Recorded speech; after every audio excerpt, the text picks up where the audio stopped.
ternyata jumlah pesantren saat ini menurut data dari Kemenak yang terbaru itu 33.000 sekian ya.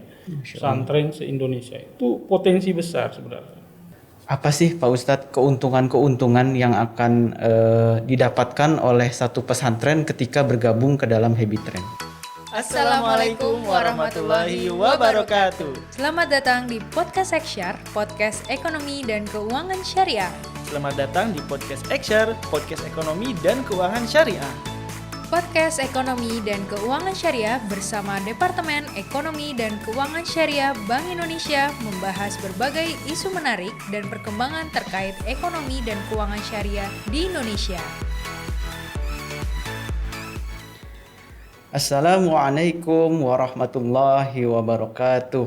Waalaikumsalam warahmatullahi wabarakatuh. Selamat datang Sobat ISEF dalam episode ketiga podcast PODKES, Podcast Ekonomi dan Keuangan Syariah bersama Departemen Ekonomi dan Keuangan Syariah Bank Indonesia.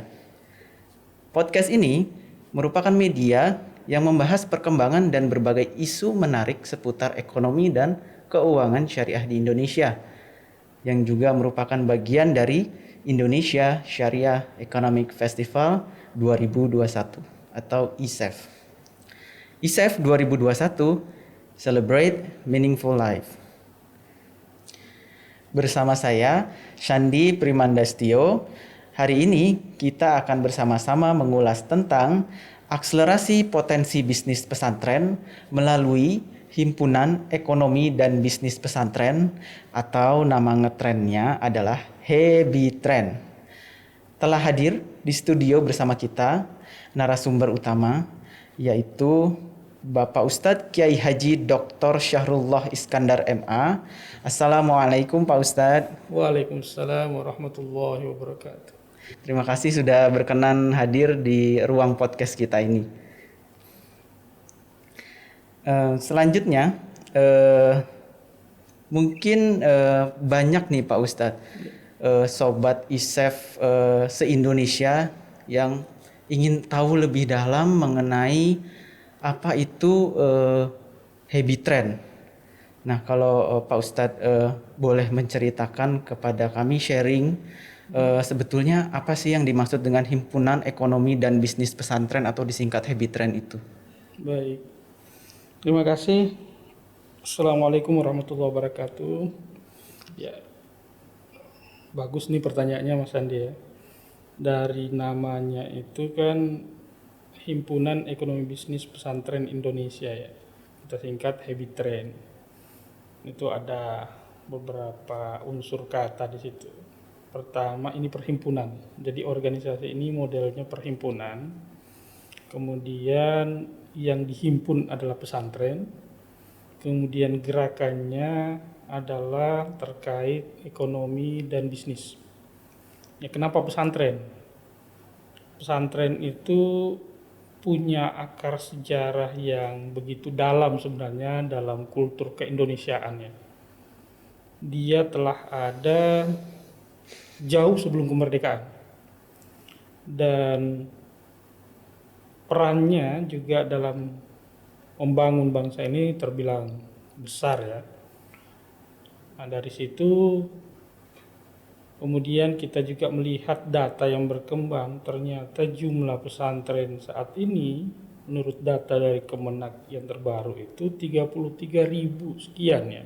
Pesantren se-Indonesia itu potensi besar sebenarnya. Nah, kemudian ini perlu digali dan dikembangkan potensi perekonomian pesantren. Karena pesantren itu identik dengan agama ya. Dan dalam agama Islam itu memang risalah agama kita sebenarnya kalau kita perhatikan ayat Al-Quran dan Al-Hadis, itu memang meminta kita itu untuk menjadi kaya. Alasannya apa? Ada perintah berzakat, ada perintah orang untuk berinfak sedekah dan semisalnya. Orang yang bisa seperti itu kan pasti ada punya kelebihan ya. Dalam hal ini kan sudah identik dengan orang yang berpunya. Dan perintah agama itu memang menginginkan kita dalam hal bisa berkontribusi positif terhadap orang di sekitar kita. Nah, dalam urusan itu perlu hal yang produktif, terutama dalam lingkungan pesantren. Nah, pesantren ini kan punya modal sosial ya. Pesantren ini punya modal sosial. Pertama, dalam hal keilmuan atau keislaman, udah jelas ya. Karena pesantren itu sebenarnya boleh dikata pabriknya ulama. Karena pesantren itu punya beberapa fungsi ya. Punya beberapa fungsi agent of change untuk perubahan ya. Kemudian produsen, cendekiawan dan ulama Islam udah tentu di sana dan seterusnya. Saya kira banyak sekali fungsinya ini. Nah, dia punya modal sosial baik dari segi kiainya sebagai pimpinan dan jumlah santri yang sudah bertebaran di sana sini. Bahkan kan kalau kita lihat ada Gus Dur sebagai tokoh yang pernah memimpin negara itu santri. Nah, bisnis dan ekonominya ini satu hal yang perlu dikembangkan supaya pesantren itu tidak sekedar hidup dengan dari donasi dan lain sebagainya. Kita menginginkan pesantren itu punya kedaulatan ekonomi tersendiri, punya kemandirian dalam hal membiayai dirinya, bahkan kalau perlu ya pesantren ini menjadi ya institusi tersendiri juga selain fungsi pendidikannya, fungsi sosialnya dan fungsi dakwahnya juga bisa mengembangkan ekonomi tersebut. Nah, inilah cikal bakalnya sehingga Habit Train ini berdiri sebenarnya. Nah, makanya pada 2019 ya, itu 11 November 2019 itu kan itu hari lahirnya sebenarnya Habit Train di situ. Berkumpul banyak sekali pesantren, kemudian ya itulah cikal bakalnya sehingga dibuat yang namanya Habit Train ini. Jadi tujuan kita ke sana ya. Masya Allah. Ustadz Syahrul, kalau saya boleh memetik beberapa poin tadi, dalam Islam itu kita diperintahkan untuk kaya. Yang kedua, kita punya anggota pesantren sekitar 30.000 pesantren nasional, lebih dari 30.000. Dan Habit Train ini semacam wadah untuk berjamaah, berikhtiar bersama untuk memajukan ekonomi umat. Nah, menurut Pak Ustadz Syahrul, sejauh mana kontribusi ke depan yang dapat disumbangkan Habit Train ini terhadap ekonomi dan keuangan syariah nasional? Ya, kontribusi itu bisa dilihat misalnya dalam hal kita setback sedikit ya, bahwa sebenarnya pesantren-pesantren kita di Indonesia itu sudah banyak juga yang punya bisnis tersendiri dalam berbagai jenis atau produknya. Kemudian ini dipandang perlu membuat sebuah lembaga. Lembaga ini fungsinya untuk menaungi, membantu ya, menjadi advokasi lah, fungsi advokasinya berjalan di situ, fungsi katalisatornya juga berjalan. Ya, tentunya untuk kemaslahatan pesantren tersebut. Nah, kalau ini berjalan, ini potensi besar untuk mengembangkan ya ekonomi dan bisnis pesantren-pesantren, bukan cuma pesantren tertentu, tetapi kita berharap anggota-anggota pesantren Habit Train yang tergabung ini itu mengalami ya kemajuan ya dalam hal ekonomi dan bisnis. Jadi yang belum juga bisa terdorong untuk itu, yang sudah ini juga bisa semakin meningkat, dan yang sudah meningkat juga mungkin bisa berbagi tips ya, menjadi jejaring tersendiri nantinya. Ini yang kita harapkan sebenarnya. Berarti sekarang sudah ada beberapa anggota Habit Train. Ya. Dan ke depan apakah memungkinkan kalau seluruh pesantren ini nanti akan mau ikut bergabung ke dalam Habit Train? Sangat mungkin. Sekarang itu kita sudah ada 16 wilayah yang kita bentuk ya. Dan ada beberapa di cabang ya, koordinator cabang, dan itu yang tergabung di situ adalah pesantren-pesantren yang sudah menjadi anggota ya. Jadi pesantren-pesantren yang hendak bergabung tentunya sangat welcome, karena ya ini berdiri di atas semua golongan ya. Habitren ini berdiri di atas semua golongan. Habitren ini bukan organisasi partisan bukan, tapi memang tujuannya untuk memajukan ekonomi pesantren. Nah, makanya tadi kalau ditanyakan terkait dengan ekonomi syariah ke depan, sangat-sangat membantu, sangat-sangat mendukung, karena pesantren ya punya masa, pesantren punya basis, pesantren punya potensi untuk itu. Tinggal bagaimana memberikan misalnya edukasi, ya, memberikan peluang-peluang, memberikan arahan-arahan dalam berbagai aspeknya terkait kegiatan ekonomi dan bisnis. Nah, insya Allah pesantren-pesantren ini kan berdiri sendiri, mandiri secara ekonomi dan akan semakin maju. Baik Pak Ustadz, kemudian pasti nih ada beberapa sobat ISEF yang aktif di pesantren. Nah, apa sih Pak Ustadz keuntungan-keuntungan yang akan didapatkan oleh satu pesantren ketika bergabung ke dalam Habitren? Ya banyak hal ya, insya Allah ya banyak hal. Pertama, tergabung dalam Habitren berarti ya pesantren-pesantren tersebut menjadi anggota tentunya ya. Yang kedua, kegiatan-kegiatan Habitren mereka bisa ikut ya. Bisa dia sebagai anggota atau partisipan ya. Kemudian yang lainnya misalnya ada hal-hal peluang ya, peluang itu juga bisa menjadi sebuah kesempatan tersendiri bagi setiap pesantren itu dari Habitren, karena sebenarnya Habitren ini organisasi nirlaba ya. Nirlaba tujuannya antara kemaslahatan anggota. Jadi bagaimana anggota-anggota di dalam itu punya peluang yang besar untuk mengembangkan ekonomi bisnisnya, kemudian punya jejaring ya. Kalau dia punya produk, bisa ditingkatkan produk tersebut baik secara kualitas maupun kuantitasnya. Kemudian ya pemasarannya pun mungkin akan lebih bagus lagi nantinya. Nah, jejaring antar pesantren ini peluang terbesar ini. Jadi anggota-anggota yang tergabung di Habitren ini insya Allah ya benefit seperti itu ya akan mereka peroleh. Masya Allah, berarti dapat disimpulkan banyak sekali Pak Ustadz benefit yang akan diperoleh oleh pondok pesantren ketika bergabung ke dalam Habitren.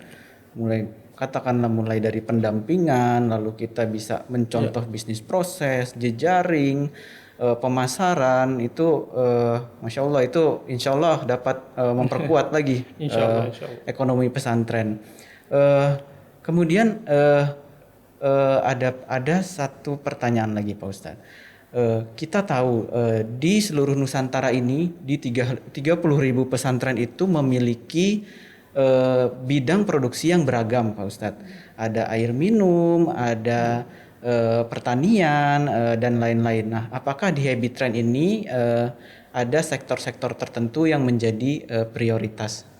Ya, selama ini terkait dengan produk ya, itu ada beberapa pesantren anggota kita itu yang sudah punya produk bermacam-macam ya, misalnya dalam hal pertanian ya.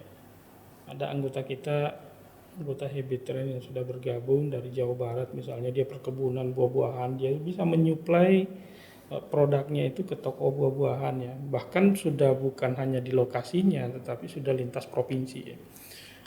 Ada yang perikanan, ada yang beternak misalnya ikan patin dan ikan spesies lainnya ya. Ada peternakan misalnya penggemukan sapi, macam-macam. Kemudian ada di bidang agribisnis ya. Kemudian ada di kerajinan tangan ya, macam-macam ya. Dan kemudian ada juga dalam bidang jasa. Nah, macam-macam sebenarnya produk yang dihasilkan oleh pesantren-pesantren kita ini. Ini kalau dikelola dengan baik ya, ini akan sangat baik ya. Yang menonjol itu dari anggota kita ya seperti tadi ya, produk-produk misalnya makanan juga ada ya, minuman juga ada, kemudian tadi sekolah lagi ada peternakan, ada perkebunan ya, kemudian ada yang terkait dengan jasa, macam-macam ya. Berarti banyak produk yang bisa diakomodir dalam habit trend. Kemudian kalau kita ingin memperoleh contoh yang paling terkini, Pak Ustadz, kira-kira apa sih sektor ekonomi yang belakangan ini terbaru sedang dikembangkan oleh habit trend? Ya. Kalau terkait dengan yang hal terbaru ya yang dikembangkan oleh habit trend, ini kan juga kita masih baru ya. Kita saat ini menyokong penuh produk-produk yang dihasilkan oleh anggota habit trend ya, pesantren-pesantren kita ini dengan yang sudah ada kita kembangkan, kita push terus untuk lebih maksimal lagi dan lebih tinggi, lebih bagus lagi kualitasnya. Kemudian untuk pengembangan mungkin belum terlalu misalnya khusus pada itu ya, pada produk tertentu ya, karena kita macam-macam bidangnya ya, macam-macam. Misalnya di Kalimantan Selatan ya ada ikan ya, kemudian di Lampung mungkin lain lagi, di Medan di lain lagi, dan di Aceh juga lain lagi, di Sulawesi Selatan lain lagi, di Papua lain lagi, macam-macam ya. Jadi tidak terkhusus ke sebuah produk aja sebenarnya. Baik Pak Ustadz,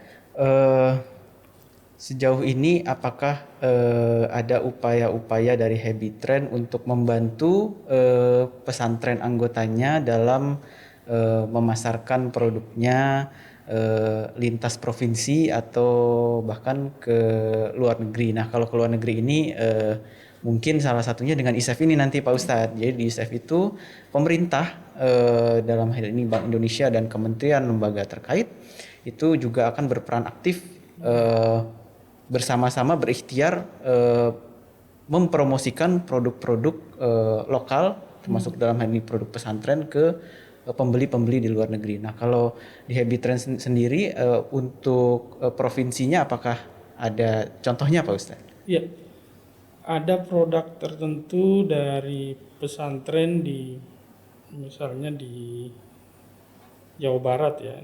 Kita misalnya ada pesantren Nurul Iman yang di Jawa Barat di Parung. Dia juga banyak produk itu. Itu bisa dijual dipasarkan di beberapa selain umum publik itu ke pesantren tertentu. Begitupun sebaliknya di pesantren yang lain. Jadi secara umum sebenarnya ini bisa menjadi peluang pasar tersendiri pesantren per pesantren di samping secara untuk publik ya produknya itu. Bahkan kalau besar nanti apalagi ya Bank Indonesia ya DEX yang mungkin salah satu juga bidangnya di pengembangan ya ekonomi bisnis dan pesantren, yaitu nanti ya sangat-sangat membantu dan saling bersinergi ya untuk mewujudkan kemandirian dan kedaulatan perekonomian dan bisnis pesantren. Jadi itu sebenarnya menjadi jaring nantinya itu, menjadi jaring di samping secara publik bisa dijual produknya itu secara pesantren per pesantren juga itu bisa, bahkan lintas provinsi ya. Bisa. Misalnya ada pesantren di Maluku ya, itu dia memproduk minyak kayu putih, udah dikemas, ada ini dan dia punya khas tersendiri ya.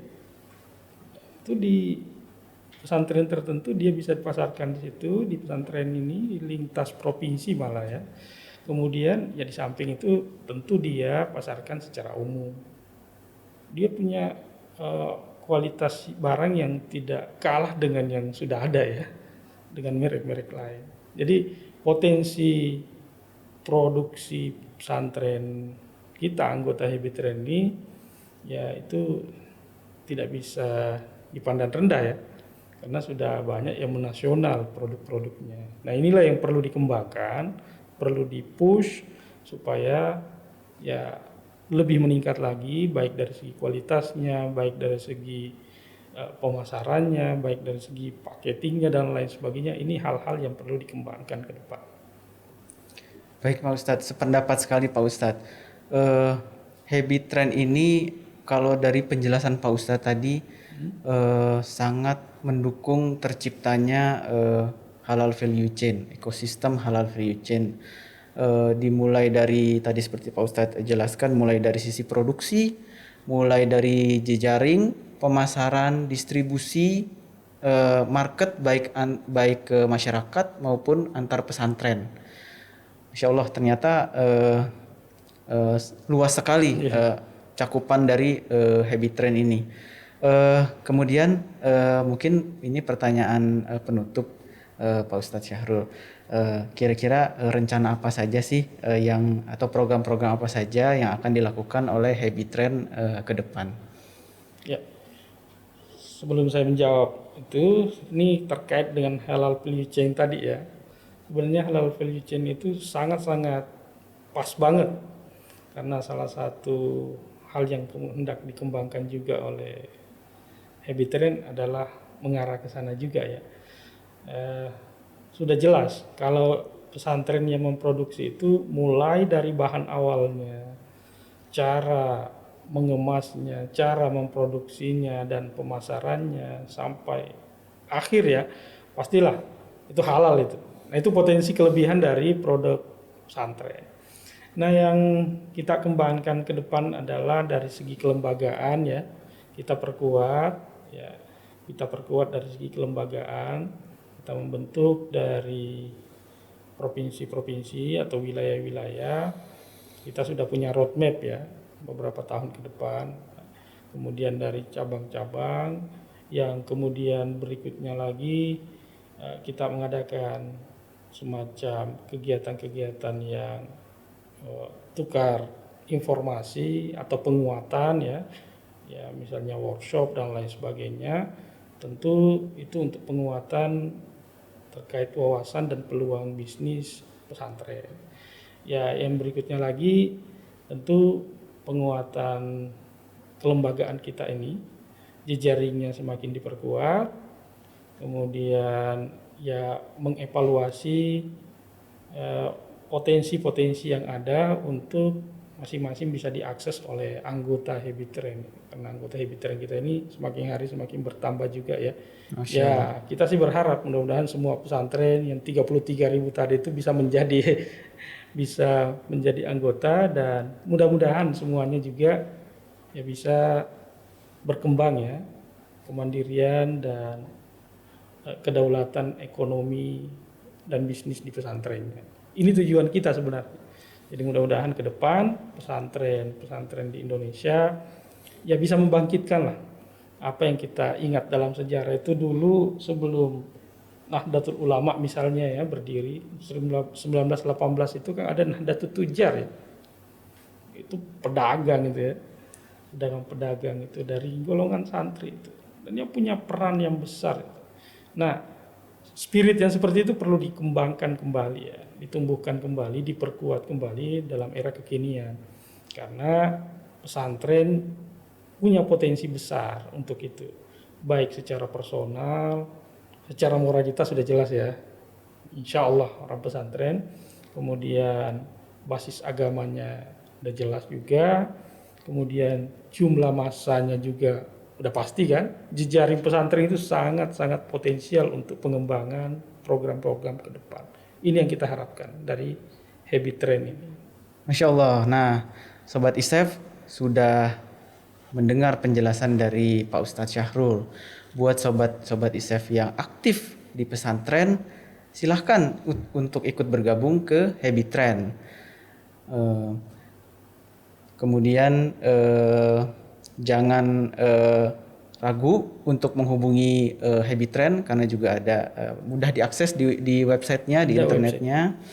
Dan tadi terakhir juga sempat tertarik tentunya dengan penjelasan Pak Ustadz bahwa pada tahun 1900 awal sebelum adanya Nahdlatul Ulama, ternyata saudagar-saudagar, pedagang-pedagang Islam itu, santri-santri itu sudah begitu maju, dan ini mengingatkan kembali bahwa Islam masuk ke Indonesia dibawa oleh jalur perdagangan oleh pedagang-pedagang yang amanah ya Pak Ustadz. Insya Allah. Masya Allah begitu banyak informasi yang telah disampaikan Pak Ustadz, namun tidak terasa kita sudah di penghujung waktu. Sekali lagi terima kasih kepada Pak Ustadz Syahrul sudah berkenan hadir di ruang podcast kami. Demikian Sobat ISEF, podcast episode ketiga ini. Nantikan episode podcast selanjutnya setiap hari Jumat bersama Departemen Ekonomi dan Keuangan Syariah Bank Indonesia. Jangan lupa juga follow sosial media ISEF untuk memperoleh berbagai informasi terkini terkait ISEF serta perkembangan ekonomi dan keuangan syariah. Salam ISEF 2021, Celebrate Meaningful Life. Wassalamualaikum warahmatullahi wabarakatuh. Podcast Ekonomi dan Keuangan Syariah. Podcast Ekonomi dan Keuangan Syariah. Demikian tadi podcast Ekonomi dan Keuangan Syariah episode kali ini. Nantikan episode podcast Ekonomi dan Keuangan Syariah selanjutnya bersama Departemen Ekonomi dan Keuangan Syariah Bank Indonesia.